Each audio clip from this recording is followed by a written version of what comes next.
Good morning students. Vivekananda senior secondary school Tonk से मैं विज्ञान का अध्यापक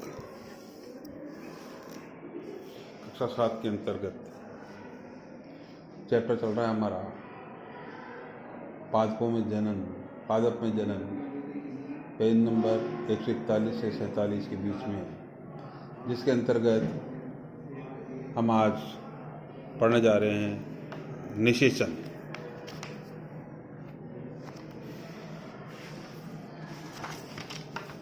निषेचन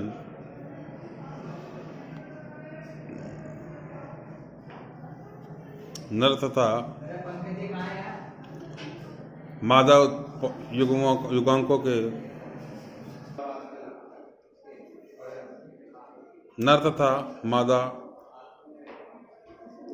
युग्मकों के युग्मन संयोग द्वारा बनी कोशिका युग्मनज कहलाती है। तो पहला प्रश्न आपका ये हो गया, युग्मनज किसे कहते हैं? तो आप बता देंगे कि नर तथा मादा युग्मों के युग्मन से बनी कोशिका युग्मज कहलाती है। युग्मनज बनाने के लिए नर और मादा युग्मजों के युग्मन का प्रक्रम निषेचन कहलाता है। फिर एक पूछे कि निषेचन किसे कहते हैं, तो आप बताएंगे युग्मज बनाने के लिए नर और मादा युग्मों के युग्मन को प्रक्रम निषेचन कहलाता है। युग्मनज भ्रूण में विकसित होता है। ये आप चित्र देखेंगे, इस चित्र के अकॉर्डिंग फल और बीज का विकास निषेचन के पश्चात अंडाशय फल में विकसित हो जाता है। जब ये पुष्प के अन्य भाग मुरझाकर गिर जाते हैं, परिपक्व हो जाने पर अंडाशय फल के रूप में विकसित हो जाता है। बीजांड के बीज विकसित होते हैं। बीज में एक भ्रूण होता है जो सुरक्षात्मक बीजावरण के अंदर रहता है। कुछ फल गूदेदार और रसीले होते हैं, जैसे आम, सेब, संतरा। कुछ फल कठोर होते हैं, जैसे बादाम, अखरोट आदि। बीज प्रकीर्णन। प्रकृति में एक ही प्रकार के पादप विभिन्न स्थानों पर उग जाते हैं। ऐसा बीज के विभिन्न स्थानों का प्रकीर्णन के कारण होता है। कभी कभी किसी समय पर आपको अपने वस्त्रों पर फलों के बीज चिपके दिखाई दिए होंगे। क्या आपने कभी यह जानने का प्रयास किया है कि बीज आपके वस्त्रों पर कैसे चिपक जाते हैं? कल्पना कीजिए कि किसी पादप के सभी बीज एक स्थान पर गिरकर वहीं उग जाएं। आपके विचार में इस परिस्थिति में क्या होगा? पादप के नवोद्भिदों नए उगे पौधे के बीच धूप, जल, खनिजों और स्थान के लिए गंभीर स्पर्धा होगी। संभवतः उनमें ये कोई भी स्वस्थ पादप के रूप में विकसित नहीं होगा। पादपों को बीजों के प्रकीर्णन से लाभ होता है। इससे एक ही प्रकार के पादप के नवोद्भिदों में सूर्य के प्रकाश, जल और खनिजों के लिए परस्पर स्पर्धा की संभावना कम हो जाती है। प्रकीर्णन पादप को व्यापक क्षेत्र में वितरित होने में सहायक होता है, ताकि वे नए आवासों में अपनी पकड़ बनाने में समर्थ हो सकें।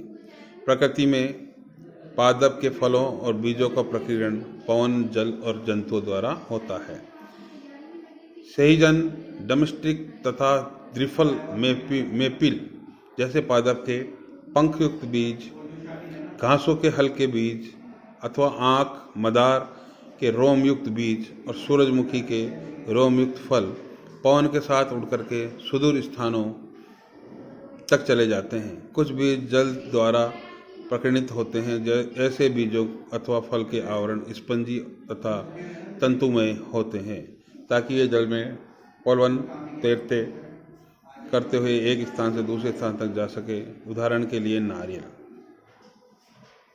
कुछ बीज जंतुओं द्वारा प्रकीर्णित होते हैं, विशेष रूप से कंटकी कांटेदार बीज, जिनमें हुक जैसी संभावनाएं होती है, जिससे बीज जंतुओं के शरीर से चिपक जाते हैं, दूरस्थ स्थानों तक ले जाए जाते हैं। इनके उदाहरण यूरेना एवं जेनिस्थ्यम है। कुछ पौधों के फल झटके के साथ फट जाते हैं, जिसके उसके अंदर स्थित बीज प्रकीर्णित हो जाता है। बीज जनक पादप से दूर जाकर गिरते हैं। एरंड और बालसम से के पादप में ऐसा ही होता है। इस प्रकार से बच्चों, ये हमारा चैप्टर समाप्त हुआ। इस चैप्टर में आपने अब तक क्या सीखा है उसको एक बार ध्यान से देख लें। सभी जीव अपनी किस्म को बनाए रखने के लिए जनन या गुणन करते हैं।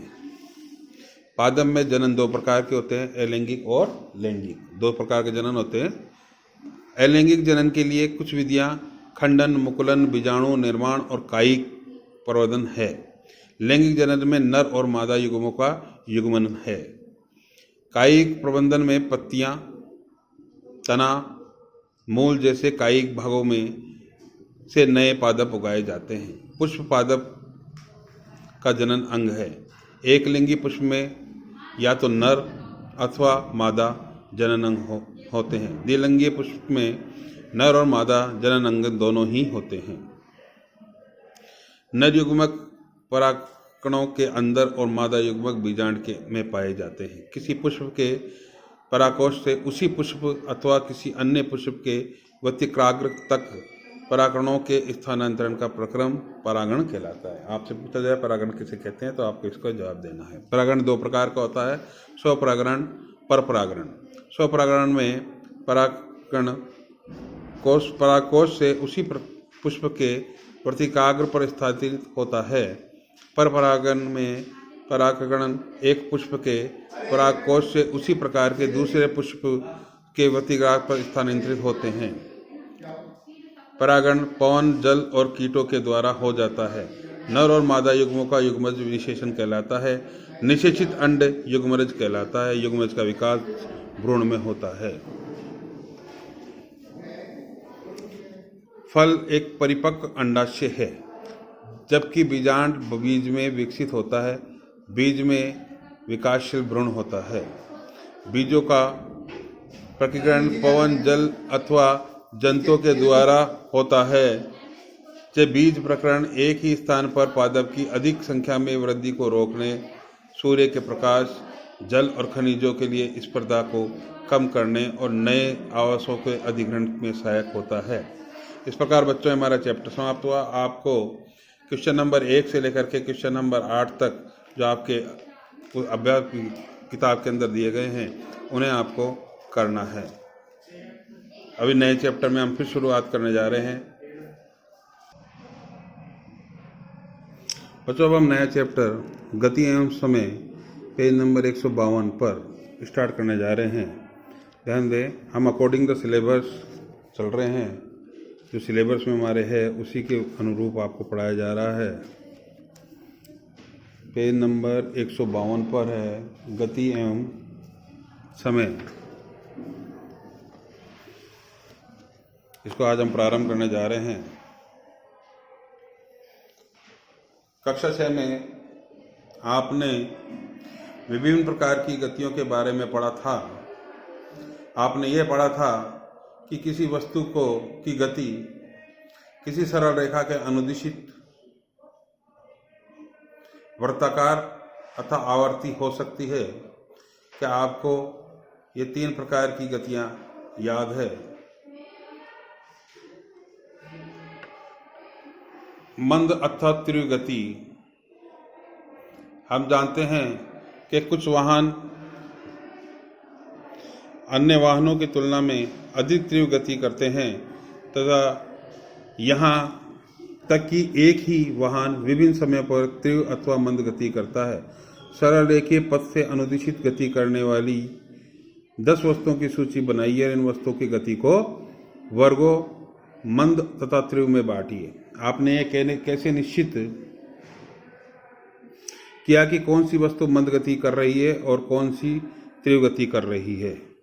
यदि किसी सड़क पर कई वाहन एक ही दिशा में गति कर रहे हैं तो हम यह सरलता से बता सकते हैं कि उनमें से कौन सा वाहन अन्य की तुलना में तीव्र गति कर रहा है। आइए हम सड़क पर चलने वाले वाहनों की गति को देखते हैं। इस चित्र में आपको 13.1 के अंदर दिखाया गया है। 13.1 में इसमें किसी क्षण पर सड़क पर एक ही दिशा में गति करने वाले कुछ वाहनों की स्थिति दर्शाई गई है। अब 13.2 में देखें, उन्हीं वाहनों को कुछ समय पश्चात की स्थिति दर्शाई गई है। दोनों चित्रों के प्रेक्षणों के आधार पर निम्नलिखित प्रश्नों के उत्तर दीजिए। कौन सा वाहन सबसे तीव्र गति कर रहा है? इसमें सबसे मंद गति कौन सा था? कौन मंद तथा तीव्र गति करता है? निर्णय करने में वस्तु द्वारा किए दिए गए काल अंतराल में चली गई दूरी हमारी सहायता कर सकती है। उदाहरण के लिए कल्पना कीजिए कि आप अपने मित्र को विदा करने बस अड्डे जा रहे हैं। मान लीजिए आप बस के चलते ही अपनी साइकिल के पैडल मारने लगते हैं। 5 मिनट के पश्चात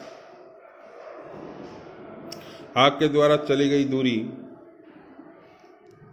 बस द्वारा चली गई दूरी से काफ़ी कम होगी। क्या आप ये कह सकेंगे कि बस साइकिल से तीव्र गति कर रही है? हम प्राय ये कहते हैं कि तीव्र चलने वाले वाहनों की चाल अधिक होती है। 100 मीटर दौड़ में यह निर्णय करना सरल होता है कि किसकी चाल अधिकतम है। जो धावक 100 मीटर दूरी तय करने में सबसे कम समय लेता है, उसकी चाल सबसे अधिक होती है। चाल, आप कदाचित चाल शब्द से परिचित है। ऊपर दिए गए उदाहरण में अधिक चाल से संकेत मिलता है कि किसी दी गई दूरी को कम करने में समय तय किया गया अथवा किसी दिए गए समय में अधिक दूरी तय करने की। 2 या अधिक वस्तुओं में कौन तीव्रतम गति कर रहा है, इसे ज्ञात करने की सबसे सुविधाजनक विधि यह है कि हम अपने इनके द्वारा किसी एकांक समय में तय की गई दूरी ज्ञात करें। इस प्रकार यदि हम 2 बसों द्वारा 1 घंटे में तय की गई दूरी जानते हैं, तब हम यह बता सकते हैं कि इनमें से कौन अपेक्षाकृत मंद है। किसी वस्तु का द्वारा एकांक समय में तय की गई दूरी को उस वस्तु की चाल कहते हैं। जब हम यह कहते हैं कि कोई कार 50 किलोमीटर प्रति घंटे की चाल से गति करती है, तो उससे यह ज्ञात होता है कि वह कार 1 घंटे में 50 किलोमीटर दूरी तय करेगी। तथापि कोई कार बिल्ले ही 1 घंटे तक किसी नियत चाल सामान्य गति से चलती है। वास्तव में धीमी चाल से गति आरंभ करके फिर अपनी चाल बढ़ाती है। अतः जब हम ये कहते हैं कि किसी कार की चाल 50 किलोमीटर प्रति घंटा है, तो प्राय हम केवल कार द्वारा 1 घंटे में तय की गई दूरी को परिविचार करते हैं। हम अपनी इसकी चिंता नहीं करते कि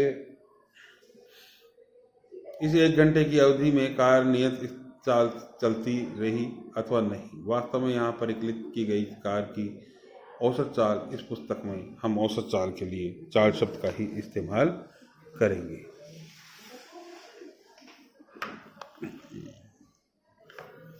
अतः हम तय की गई इस कुल दूरी के लिए कुल समय से विभाजित करके चाल प्राप्त करने का इस प्रकार से करें। ये चाल ज्ञात करने का सूत्र है: तय की गई कुल दूरी, लिया गया कुल समय। अपने दैनिक जीवन में हम बिल्ले ही लंबी दूरियों तक अथवा अधिक समय तक वस्तु को एक नियत चाल से गति करते हुए देखते हैं। यदि किसी सरल रेखा के अनुदिशित गति करने वाली वस्तु की चाल परिवर्तित होती रहती है, तो उस वस्तु की चाल को असमान कही जाती है। इसके विपरीत किसी सरल रेखा के अनुदिशित वस्तु को नियत चाल से गति एक समान गति कहलाती है। इस स्थिति को औसत चाल वही है जो वास्तविक चाल है। यदि हम किसी वस्तु द्वारा किसी निश्चित दूरी को तय करने में लगे समय को माप लें, तो हम उस वस्तु की चाल ज्ञात कर सकते हैं। समय की माप। यदि आपके पास घड़ी नहीं है, तो आप ये कह सकते हैं कि निश्चित करेंगे कि अब क्या समय हो गया है। क्या कभी आपको यह जानने की उत्सुकता हुई है कि हमारे बुजुर्ग किस प्रकार केवल छाया देख करके दिन के समय का अनुमान लगा लेते थे। हम एक माह के काल अंतराल को कैसे मापते हैं? हम एक वर्ष के काल अंतराल को कैसे मापते हैं?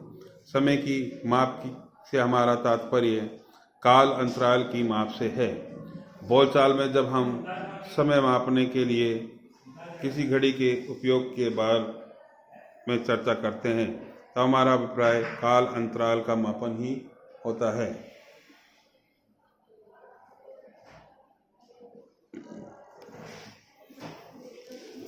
हमारे पूर्वजों ने यह देखा कि प्रकृति में बहुत सी घटनाएं निश्चित अंतरालों के पश्चात स्वयं दोहराती है। उदाहरण के लिए उन्होंने यह पाया कि सूर्य प्रतिदिन प्राय उदय होता है। एक सूर्योदय से अगले सूर्योदय के बीच के समय में एक दिन कहलाता है। इसी प्रकार एक अमावस्या नवचंद्र में अगली अमावस्या के बीच के समय की माप माह के रूप में की गई। एक वर्ष के उस समय की माप माह के रूप में एक वर्ष उस समय के लिए नियत किया गया है जितने समय में पृथ्वी सूर्य की एक परिक्रमा पूरी करती है। प्राय हमें एक दिन में काफ़ी छोटे समय अंतरालों को मापने की भी आवश्यकता पड़ती है। संभवतः समय मापने की सबसे सामान्य युक्ति घड़ियां ही हैं। क्या आपको कभी यह जानने की उत्सुकता हुई कि घड़ियां समय कैसे मापती है? घड़ियों की कार्यविधि काफ़ी जटिल होती है, परंतु सभी घड़ियों में आवर्ती गति का उपयोग किया जाता है।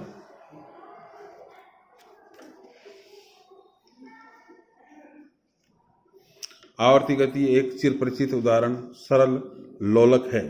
सरल लोलक धातु के छोटे गोले अथवा पत्थर के टुकड़े को किसी दृढ़ स्टैंड के धागे द्वारा निलंबित करके बनाया जा सकता है।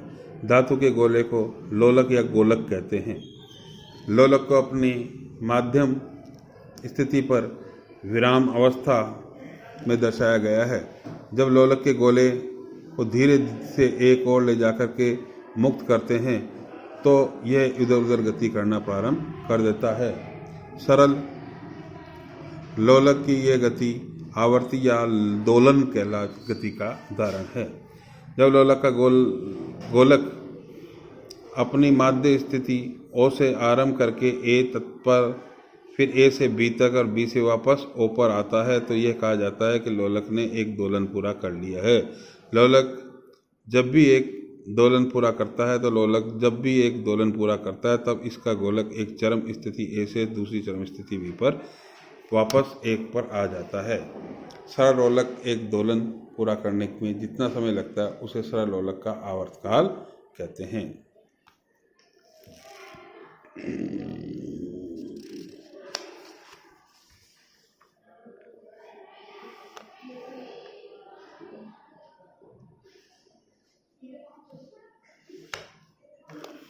क्या आपके लोलक का आवर्तकाल हर बार लगभग समान आता है? ध्यान रखिए, आरंभिक विस्थापन में थोड़ा परिवर्तन आपके लोलक के आवर्तकाल को प्रभावित नहीं करता है। आजकल अधिकांश घड़ियों में एक या दो सेलों वाले विद्युत परिपथ होते हैं। इन घड़ियों को क्वार्टर्ज भी घड़ी कहते हैं। इनके द्वारा मापा गया समय पहले उपलब्ध घड़ी द्वारा मापे गए समय से अधिक यथार्थ होता है। आज हम यहीं रखेंगे बच्चों, कल फिर पढ़ेंगे। तब तक के लिए गुड बाय। इससे पहले वाले पूर्व चैप्टर में मैंने आपको पादप में जनन के क्वेश्चन आंसर दिए हैं। 8 क्वेश्चन आंसर है वो आपको करने हैं, इसलिए मैं इसके अंदर आपको क्वेश्चन आंसर नहीं दे रहा इस नए चैप्टर के जो हमने भी आज प्रारंभ किया है। कल हम इसको कंप्लीट करेंगे। तब तक के लिए बाय, गुड बाय बच्चों।